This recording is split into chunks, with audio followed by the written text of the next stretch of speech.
Fire compartmentation plays a vital role in the fire safety of any building by ensuring safe refuge and evacuation of all its occupants and providing suitable safe access for firefighters.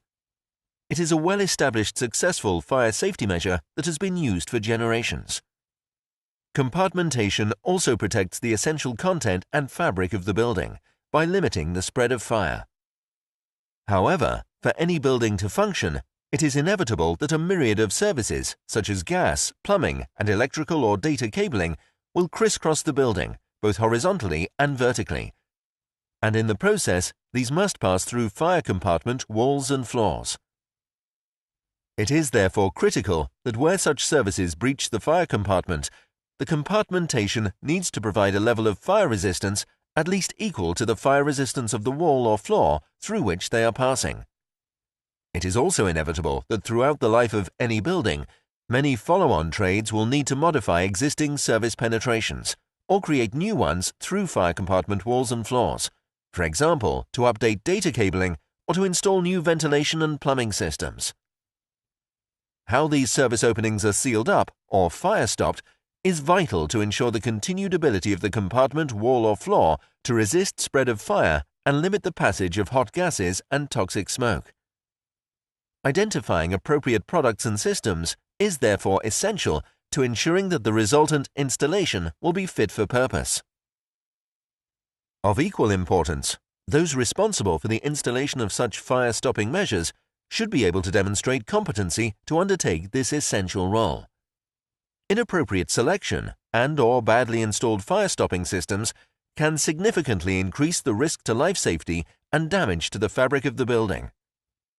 One such example, which is increasingly being observed, relates to the inappropriate use of so-called fire-rated polyurethane (PU) foams. There are two issues. Firstly, they are sometimes sold on the basis of their performance in less severe reaction to fire tests. Such foams may be colored to indicate a performance, such as UK Class O, German DIN 4102, B1, or Euro Class C. These performances are no indicator of their ability to seal openings in compartment walls and floors with cables or pipes passing through them. Any installations fire-stopped with a PU foam, whose performance has only been demonstrated using a reaction to fire test, or which only claim a reaction to fire class, should not be used for fire stopping. These must be replaced with a fire-stopping product or system which has been successfully proven for the end-use application in question. Secondly, although they are sometimes correctly sold on the basis of their performance in more severe fire resistance tests, many are used outside the scope of their tested performance. So, unless the fire test data clearly states otherwise, such foams are generally not suitable for use in large apertures passing through a compartment wall or floor.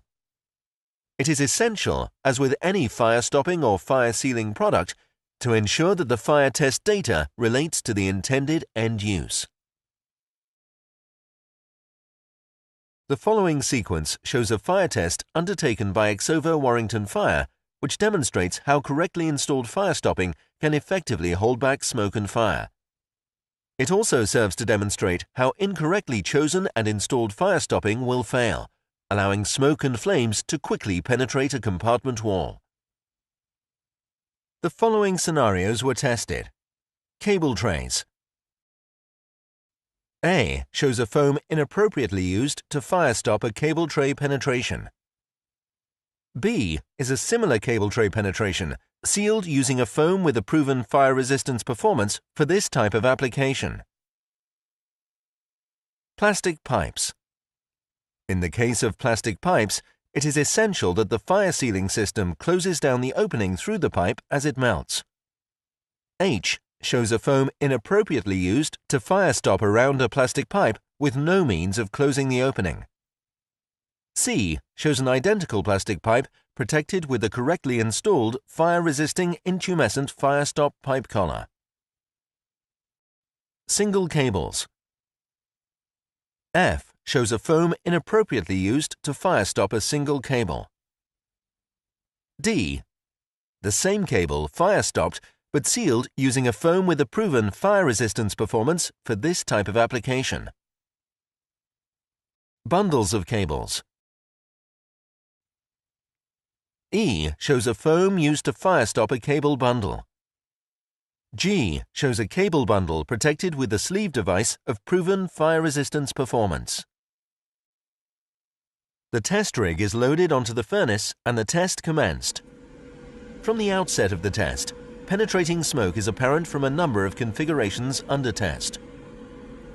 By 1 minute 40 seconds, smoke continues to be released from the cable trays and the inappropriately used foam-filled single cable and cable bundle A, B, E and F. After 2 minutes, smoke can be seen escaping from around the pipe H, protected with inappropriately used foam. At 5 minutes, there is significant smoke escape from pipe H and from the single cable, penetration F, as both fail. In the absence of a pipe closure, such as an intumescent wrap, the foam around the pipe has burnt away before the plastic pipe has melted. By 7 minutes into the test, significant thick and acrid smoke can be seen escaping from the inappropriately sealed cable tray. By comparison, the correctly fire-stopped cable tray is showing only a little smoke escape caused by some burning of the cable sheaths. By 7 minutes 20 seconds, the inappropriately used foam around cable tray A is glowing. And by 8 minutes, it is clear that all the systems using inappropriately used foams are close to failure. In fact, the cable bundle fails at 8 minutes 20 seconds and the cable tray at 9 minutes 50 seconds. The flames of the furnace can clearly be seen through the gaps left where the foam has burnt away. So in less than 10 minutes, all of the fire-stopping examples where foam was inappropriately used in a situation for which it was not designed and tested have completely failed, in a compartment wall designed to survive a 1-hour fire test. Compare this to the correctly installed systems. At 10 minutes, these are performing as designed, with no flames or smoke escaping from these systems. In fact, all of the successful systems have been correctly tested for fire resistance in such situations by a nationally accredited test laboratory and have demonstrated that they will achieve 1 hour of fire resistance. It is worthwhile to look at the tested specimens from inside and outside the furnace at the end of the test. Take the example of the cable tray. The inappropriately used foam offered little fire resistance when used to fill the large gap around the cable tray. It burnt away completely, allowing smoke and flames to spread along the cable sheaths. However, the appropriately tested foam used to protect an identical cable tray has remained intact, preventing fire spread through the service opening in the compartment wall. The same situation can be seen with the single cable and the cable bundle tests.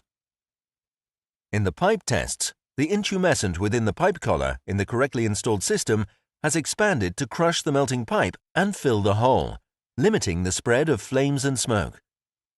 Whereas with the inappropriately used foam-protected pipe, the foam has burnt away, and in the absence of an intumescent closing device, such as an intumescent wrap or collar, the pipe has melted, leaving a gap through which flame and smoke is able to spread. This short video serves to emphasize the vital role of passive fire protection in protecting lives and property. It also highlights the importance of ensuring that fire-stopping products are fit for purpose and correctly installed. Specifiers must ensure that each product used offers suitable test or certification evidence for the end use of the product, as outlined, for example, in the ASFP Red Book guidance document, Fire Stopping and Penetration Seals for the Construction Sector, 4th edition, Third-party certificated products. Those installing such products must also understand these issues and be able to demonstrate competency in their installation. Similarly, anyone that commissions or signs off such work should take steps to ensure that any such systems are adequately verified and correctly installed. In keeping with the guidance outlined in Approved Document B of the Building Regulations, the best way of ensuring a product is suitable is to use a third-party certificated product installed by a third-party certificated installer. To be a member of the ASFP, contractors must be part of a third-party certification scheme. Get it right.